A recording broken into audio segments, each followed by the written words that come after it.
வணக்கம் பவித்ரா.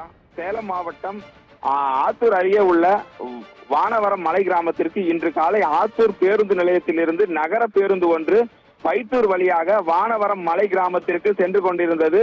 அப்பொழுது பைத்தூர் அருகே உள்ள கல்லுக்காடு என்ற இடத்தில் பேருந்து சென்று கொண்டிருந்த பொழுது திடீரென ஓட்டுநரின் கட்டுப்பாட்டை இழந்த பேருந்து மலைப்பாதையில் இருந்து பின்னோக்கி பேருந்து இறங்கியது. அப்பொழுது 10 அடி பள்ளத்தில் விழுந்து பேருந்து விபத்துக்குள்ளானது. இந்த பேருந்தில் பயணம் செய்த பள்ளி மாணவர்கள் உட்பட 7 பேர் காயமடைந்தனர். உடனடியாக அங்கிருந்த பொதுமக்கள் அவர்களை மீட்டு ஆம்புலன்ஸ் மூலம் சிகிச்சைக்காக ஆத்தூர் அரசு மருத்துவமனைக்கு அனுப்பி வைத்தனர்.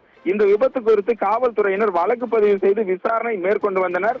மேலும் ஓட்டுநர் செல்வராஜ் தரப்பில் அரசு பேருந்தில் பிரேக் பிடிக்காததால் இந்த விபத்து நடைபெற்றதாக கூறப்பட்டது. இந்த சம்பவம் பெரும் பரபரப்பை ஏற்படுத்திய நிலையில் சேலம் அரசு போக்குவரத்து கழகம் தற்பொழுது இதற்கான விளக்கம் ஒன்றை அளித்துள்ளது. ஓட்டுநர் செல்வராஜ் பணியிடை நீக்கம் செய்துள்ளதாக ஒரு அறிவிப்பையும் வெளியிட்டுள்ளது.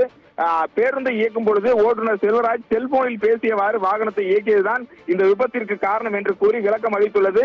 பிரேக் பழுதால் அரசு பேருந்து விபத்து என்று கூறப்படுவது முழுமையான தவறு என்றும் சேலம் அரசு போக்குவரத்து கழகம் விளக்கம் அளித்து ஓட்டுநர் செல்வராஜை பணியிடை நீக்கம் செய்துள்ளது. பவித்ரா.